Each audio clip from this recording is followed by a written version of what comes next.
Today, we'll talk about a huge company that's still essentially a family-run business. Currently, the grandson of the founder is the president of the company. We're talking about Toyota, the 10th largest company in the world. So how does a family business in the textile industry in Japan become the largest car manufacturer in the world? How did Toyota get so big? Buckle up and let's take a ride through Toyota's history.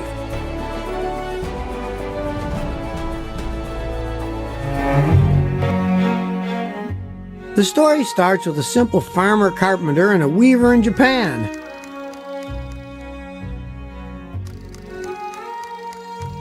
Their son, Sakichi, is fascinated with machines.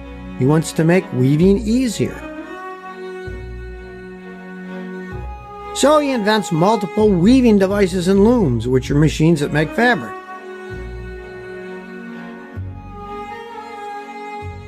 His most famous invention is the automatic power loom, a machine that stops itself when a problem occurs while weaving. Sakichi becomes known as the father of the Industrial Revolution in Japan and king of Japanese inventors. Let's pause for a moment here. Toyota has some secret symbols woven into their history. For example, if you look at Toyota's current logo, some people believe it reflects their beginnings in textile weaving. Take a look and see if you can see the thread going through the needle. Toyota's official stance is that the inner oval symbolizes the heart of the customer and heart of the company, and that the overlapping lines represent trust while forming the letter T for Toyota, and that the outer oval signifies the world embracing Toyota. But you judge for yourself. Now maybe you're wondering why the company's name is Toyota, while the family name is Toyoda. In 1930, Toyota had a logo design contest. They received 27,000 design entries. The winning entry had the word Toyoda inside a circle, but Toyo and Da means rice paddy. The family preferred the word Toyo with Ta because it's visually simpler and had 8 brush strokes. And 8 is a lucky number in Japan. Also, the company wouldn't be associated with old-fashioned farming. Also, in the current logo, you can see each individual letter that make up the word Toyota.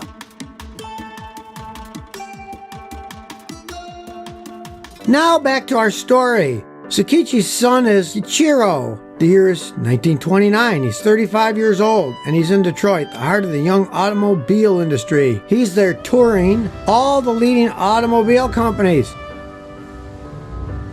The goal is to observe and learn because he wants to start making his own cars back in Japan. Problem is, he's already late in the game. Rewind 6 years prior to 1923. The Great Kanto earthquake happened. It destroyed much of the Tokyo railway system. So the city of Tokyo ordered 800 truck chassis from Ford, fit them with rough Kansas top bodies, and used them as municipal buses. Ford saw market potential in Japan. General Motors saw it too and entered the market. At that time, there were smaller Japanese car makers in Japan. But Ford and GM were inexpensive compared to the Japanese domestic cars. Ford models were selling a bit less than 4,000 yen, where it cost local manufacturers over 9,000 yen just to produce them. So the American brands were crushing Japan's emerging motor industry. From a Japanese standpoint, entering the car market seemed impossible. But this doesn't stop Ichiro. In 1933, he establishes a motor vehicle division within the loom factory. He decides to design his prototype on the Chrysler-built 1934 DeSoto, copying the engine from Chevrolet and the chassis and electronics from Ford. 2 years later, it's 1935. The Model A1 passenger car prototype is complete. It uses a 6-cylinder engine which produces 62 horsepower. It has a 3-speed column shift manual gearbox. Some of the parts have been cast and forged in his factory. The vehicle also incorporates many genuine Chevrolet parts. They then redesigned the A1 into the AA sedan a year later. This is the first passenger car Toyota releases. It sells for 3,350 yen, which is cheaper than Ford and GM car. Kichiro knows his success is from copying the work of others. It was necessary to do this to enter the market, but he believes in order to truly advance Japan's automotive industry, he must cultivate a drive for innovation. That's why he establishes a research laboratory in Shibaru, Tokyo in May 1936. Now let's pause our story for a moment. This is clue number 1 on how Toyota got big. Toyota may have started out imitating, but they didn't stop there. The son of an inventor and an inventor himself, Kichiro knew the value of innovation. We'll get more into Toyota's innovations in part 2 of the series. Now, let's get back to our story. Remember, Kichiro just produced his first passenger car. But most Japanese consumers aren't ready to buy passenger cars for households. So he decides to make the G1 truck because trucks are in high demand and are more profitable in the short run. But the G1 comes with a lot of mechanical problems. So Toyota supports early sales with free repairs and even replacement vehicles. That's clue on number 2, how Toyota got big. From the earliest days, Toyota had a good warranty system. If they broke, they fixed it. They earned the consumer's confidence. Kichiro himself helped fix customer cars. Kichiro applies the Jidoka principle from his father's loom business to car manufacturing. His father, Sakichi, has invented the Jidoka concept. Jidoka involves asking the 5 whys to find the root cause of a problem, then implementing a solution to prevent the future recurrences. Here's how Jidoka works to fix any problem with a car. Any mechanic can use it even today. For example, let's say a vehicle won't start. First you ask why. Let's say you find the battery's dead. Then you ask the second why. Let's say you find the alternator's not functioning. Ask the third why. You learn the alternator belt has broken. Ask the fourth why. You see the alternator belt was beyond its useful service life and had not been replaced. Ask the last why. You learn the vehicle was not maintained according to the recommended service schedule. Using this method, you know how to fix the car. And you also learn how to prevent it from happening again in the future. In this example, the root cause why the car won't start is because the user didn't do regular service maintenance needed. Anyway, Kichiro uses this method to streamline the car manufacturing process and impact mechanical quality. Now remember, he's selling the AA sedans and G1 trucks at the time. But then World War II happened. As with all wars, it brings extreme economic difficulties. Toyota pauses making passenger cars and instead makes trucks for the Japanese military. The Allies planned to bomb the Toyota factory, but fortunately for Toyota, the war ends before that happens. So, the war ends. 2 years later, it's 1947. Kichiro restarts his commercial car production. Toyota sells small-sized cars called Toyopet. But Toyota's on the edge of bankruptcy. Even though it secures loans from several banks, they're just barely getting by. Kichiro looks to expand business and conducts research on helicopters and a new type of gasoline for it. It's now 1950. Toyota produces only 300 trucks, and he's about to go out of business. So Toyota reduces wages and lays off many employees. This causes the union to go on strike for 2 months. They demand that Kichiro resigns as president, and he steps down in June 1950. The same month, the Korean War starts. During the war, the U.S. military orders 5,000 vehicles from Toyota. That is what revives Toyota. A couple of years later, it's 1952. A decision is made to reinstate Kichiro as president. Preparations are made to reinstate him in July. But Kichiro dies unexpectedly in March.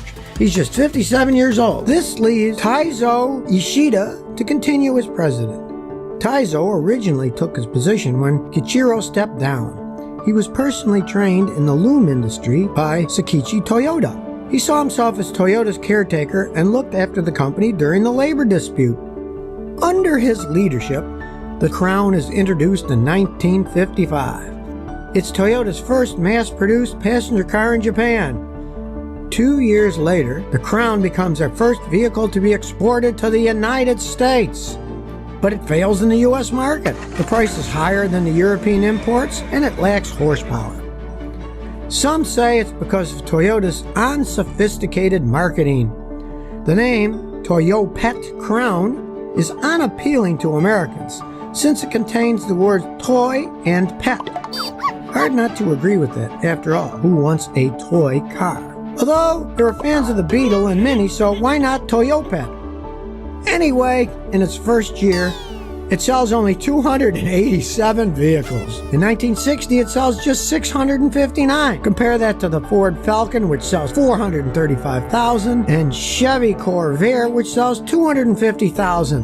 So, Toyota redesigns the car and launches the all-new Toyota Crown in 1963 without the Toyopet name. The car is longer, lower, and has more engine power. Sales inch up to almost 1,100 vehicles a year. It's better, but not great. Toyota limps on. Then they develop a new car for the U.S. market, the Corona.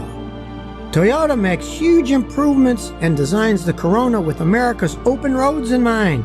It has a 90 horsepower engine. This is almost twice as powerful as the Volkswagen Beetle, which is the nation's best-selling import at the time. It also has air conditioning, an automatic transmission, everything that Americans want in a car. By 1967, Toyota has sold 32,000, pushing the company to the 5th most imported brand in the United States. That's clue number 3 to Toyota's success. When Toyota tried but didn't succeed, they tried again. And clue number 4, understand your customers. If the car isn't suited for American roads, then change the car specifications. If customers aren't interested in a car that sounds like a toy, then change the name. If people like the name, don't change it if it's not broken. Which brings us to the Crown name. Earlier we saw that Sakichi Toyoda became known as the king of Japanese inventors. Now the company is releasing a range of successful cars, which all happen to have names related to a royal crown. After the release of the Toyota Crown, they developed a car called the Corona, which means crown in Latin. It is initially exported as the Tiara. Thereafter comes Corolla, which means small crown in Latin. What about the Camry? That means little crown in Japanese. And don't forget the Toyota Scepter, named after the staff or rod held by royalty and an accessory to the crown. Is it a coincidence that they become the king of all car companies? Enter Eiji Toyoda. He's Kichiro's much younger cousin who graduated as a mechanical engineer. Kichiro had invited Eiji to join his car business before the war. It's the 1950s. Eiji is visiting Ford factories in the U.S. By now, Toyota's been manufacturing cars for 13 years and has made over 2,500 in total. Contrast that to Ford is making 8,000 vehicles a day. Eiji is awed by the scale, but Eiji believes that he has found both material waste and production inefficiencies at Ford. He believes that Ford and Toyota are near equals in terms of technology. He decides to adopt American mass production methods, but with better quality standards. To do this, he returns to Toyota's roots. He collaborates with Taiichi Ono, a veteran loom machinist. Together, they find ways to lower costs by eliminating excess inventory and waste. They make incremental improvements to make cars quicker, easier, and cheaper to assemble. That will become known later as the Toyota Way. One of the elements is Kanban. To explain how Kanban works, let's take the example of a pizza restaurant. It's easy to make one pizza on time, but what if you receive a lot of orders together? You don't want to make the pizzas before they're ordered or prepare ingredients too soon. The pizza and ingredients need to be fresh, but you also don't want to run out of ingredients. This will delay getting your orders out in a reasonable time. Let's use Kanban to help you solve this problem. First, arrange the ingredients in the order you build the pizza. Prepare enough ingredients to say 4 pizzas. Then arrange them in a way that you can quickly see when and which ingredients are running low. In this example, when using ingredients, it leaves an empty space, so you can see when and how much you need. The empty space is a visual clue. If you don't replenish the ingredients, the entire production line will get held up at that spot. Toyota uses this process in their car production lines. They also fine-tune the concept of Kaizen. Kaizen is a concept in making small but continuous improvements. So how does Kaizen work? Step 1. Imagine you work in a packaging factory. You notice that the packaging tape often rolls onto the floor. Every time this happens, you must stop working and retrieve it. You think it would be good to have a tape dispenser on the desk. It definitely saved time. Step 2. But first, you need to observe to make sure it's not just you who finds it a problem. So you realize other employees and find they are struggling with the role. Step 3. So maybe now you talk to others to see if they have better ideas. Step 4. You vote on the best idea, which turns out to be the dispenser. Step 5. You put the dispenser on your bench. Step 6. You check to see if it's working. It's important to measure the results. Step 7. If it works well, then you suggest that everyone gets a dispenser on their bench. It may seem small, but imagine you have thousands of people working on a company. This will add up to a huge time saving. These ideas are used in many of the world's largest companies today, not just in automobile manufacturing, but in other businesses too. You could probably find ways to use these in your life or business, which is clue number 5 to Toyota's success. Improve things incrementally and constantly. Now let's get back to our story. It's the 1960s. Toyota makes a bold move. Up until now, the company is seen as practical and imitative. The Toyota 2000 GT changes all that. The Toyota 2000 GT is a limited production front-engine, rear-wheel drive, 2-seat, hardtop coupe Grand Tourer.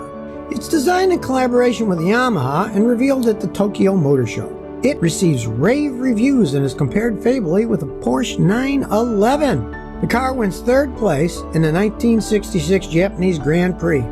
2 convertibles are specially made for the James Bond film You Only Live Twice. It also becomes the first seriously collectible Japanese car and will later sell at auctions for as much as $1.2 million US. Now it's 1967. Eiji Toyoda becomes president of the company. In 1972, Toyota reached the milestone of 1 million vehicles sold. By 1974, the Corolla was one of the best-selling cars worldwide. By 1975, they overtake Volkswagen and become the #1 import brand in the United States. One of the things people love about Toyota is that the cars are so reliable. You might wonder why the Toyota Corolla remains so successful. Remember back to the Toyota way? Well, Toyota was never content to sit back. They continued to make improvements. This led to the Corolla becoming one of the greatest cars of all time. Eiji played a large role in this happening. But it wasn't only him. He had someone at his side learning from him and supporting him the whole time. Stay tuned to find out what this was. But first, let's talk briefly about the Celica, meaning celestial or heavenly. This model charges into the Toyota stage in 1970. It's powered by 4 cylinders, and all-wheel turbocharged models are offered in 1986. In motorsports, it's known for its rallying prowess. We'll be talking more about this heavenly car in future episodes, especially the 1994 model, which I'd go so far to say has changed some people's lives. I know it changed mine. So you're looking for the secret that got me here.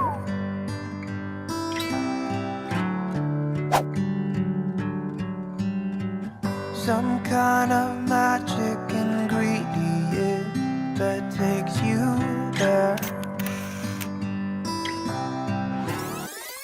Now it's 1982. A new era begins for Toyota. Kichiro's eldest son, Shoichiro, becomes president. The press calls him the Crown Prince of Toyota. More crowns. Before we talk about what Shoichiro does as president, we need to rewind almost 2 decades. Because hidden behind the scenes, Shoichiro has been continuously working at improving quality control. We were referring to him when we said AG had help. They were making many more cars and had many more people working. The rise in claim costs alarmed Eiji, who was vice president at that time. Soichiro wanted to bring in exports and quality control. He convinced Eiji and Ishida to let him do this, but it wasn't very popular with everyone. Even production expert Taiichi Ono, the veteran loom machinist, thought he was wasting his time. They were proved wrong when his program resulted in a huge improvement. Ono even found it helped his just-in-time assembly line process. So now we know just how responsible Soichiro was for Toyota's success. Toyota was known for making quality cars, just like the loom stopped when its single thread was broken. So clue number 6 to Toyota's success was quality control. It's 1983. Soichiro challenges Toyota engineers to build the world's best car. The project is codenamed F1 for Flagship 1. The result is the Lexus LS400, which becomes Japanese best-selling luxury car. There is a theory that says Lexus is the combination of the words luxury and elegance. Another says it's an acronym for Luxury Exports to the U.S. It's true it was created specifically for the U.S. But are those theories true? What do you think? Soichiro is hugely responsible for taking Toyota global. Up until the 1980s, Toyota is still primarily an export-based economy. Soichiro knows how to become a truly global organization. The company needs to manufacture its products in local markets, especially in the United States. In 1984, Toyota enters into a partnership with General Motors to build its first car in Fremont, California. This is clue number 7 to Toyota's success. Worldwide factories help to make Toyota the world's largest automaker. Today, Toyota has 53 manufacturing sites outside of Japan. Most of these were opened during the 1980s. Soichiro believes people are the key to the company's future. He introduces practices like Genji Jambutsu into management. This means go and see for yourself.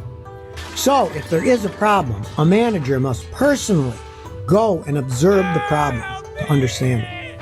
Then, the manager works with the employees to solve the problem through consensus.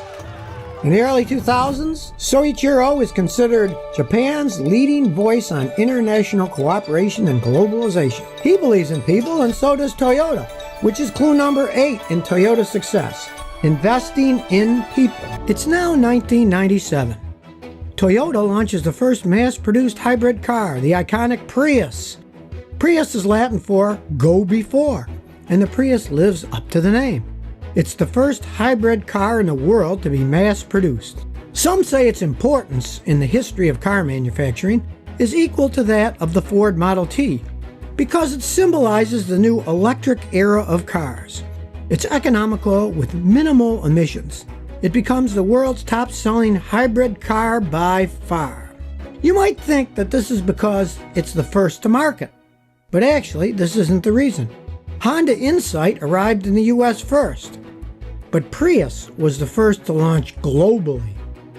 Prius is also not even the world's first hybrid car. The idea for hybrids goes way back to 1889, when William H. Patton developed a gasoline-electric hybrid rail car propulsion system. Then Ferdinand Porsche developed the mixed hybrid vehicle in 1900, but it won't be until the late 20th century that hybrid vehicles in general become commercially viable. Back to our story. So if Honda launches ahead of Prius in America, why doesn't it win the race here? Well, Americans like practicality and space for larger cars. The Insight had only 2 doors and accommodation for just 2 people.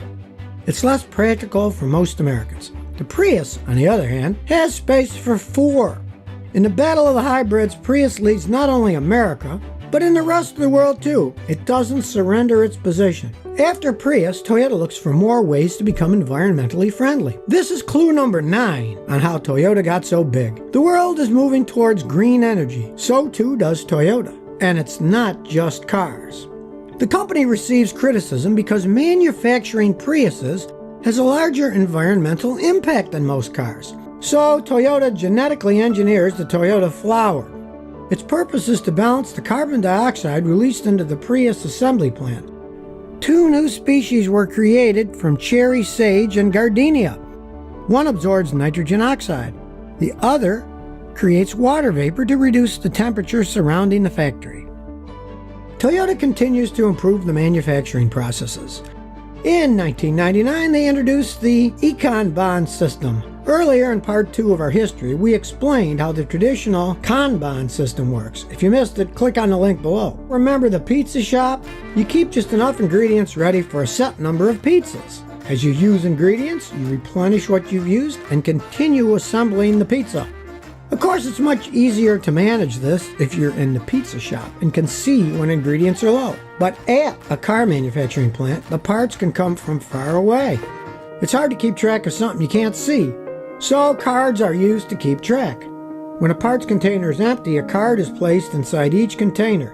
The card contains the part number and details. Then the container is sent back to the supplier. The supplier can see from the card what parts are needed. They fill the container with those parts and send it back to Toyota. This works well in Japan because many of the parts suppliers are close to the Toyota manufacturing factory. But in Europe it's a little different. Some of the suppliers are far away from the factories, even in different countries. So this can cause a delay while the container is being shipped back to the supplier.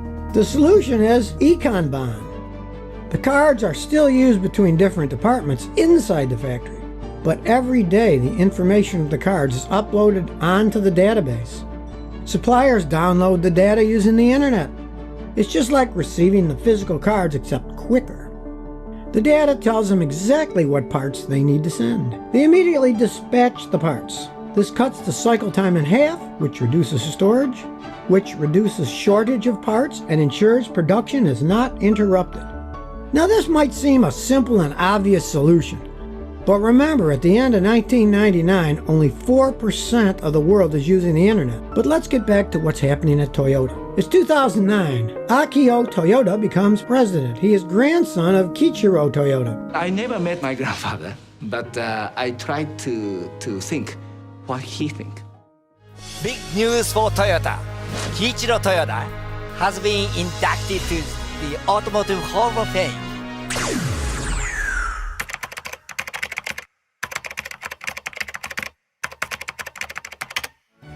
By the way, who are you anyway?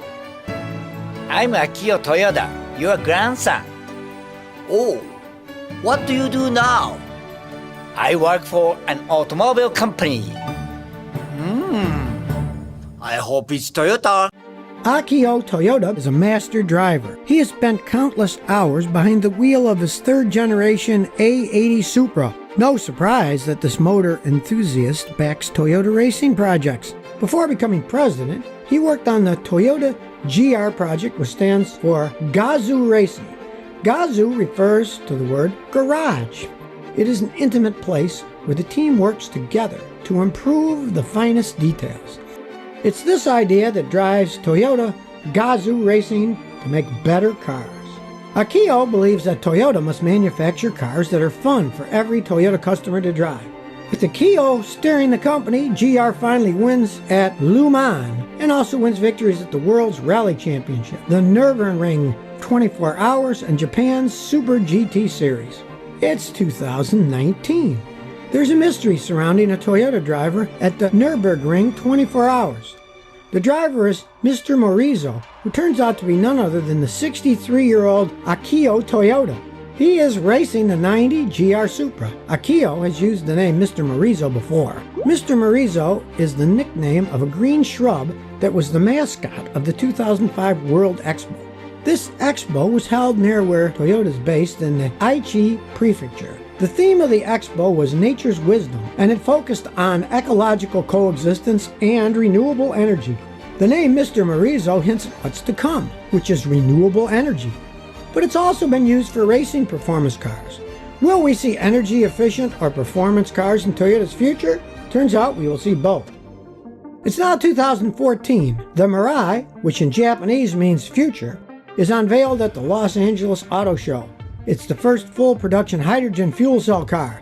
It converts 13 gallons of water into 11 pounds of hydrogen and travels for over 312 miles.